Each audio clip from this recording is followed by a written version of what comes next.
Okay guys, so magandang hapon. So update ko kayo sa aking ginagawa. So ito ang Kia Sorento. Have a problem from EPS, so electronic power steering. So ayan guys.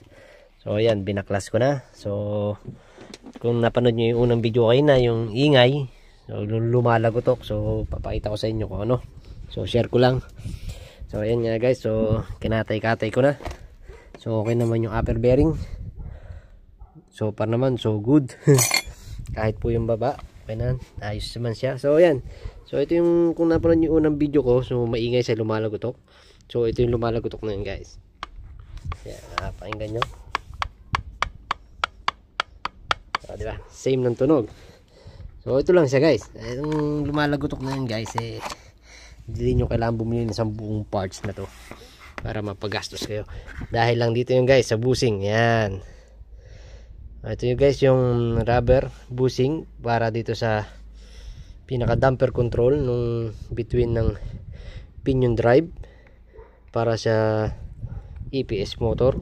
At ito yung kanyang EPS motor. So yun guys, so nadurog na yung rubber damper. So common to, mga rubber damper na to sa mga sprocket ng mga motor. So yun guys, so dahil dito guys, umingay siya.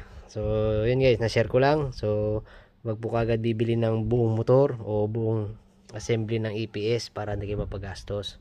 So double check muna bago tayo bumili ng mga pyesa guys. Yun lang, goodbye, maraming salamat.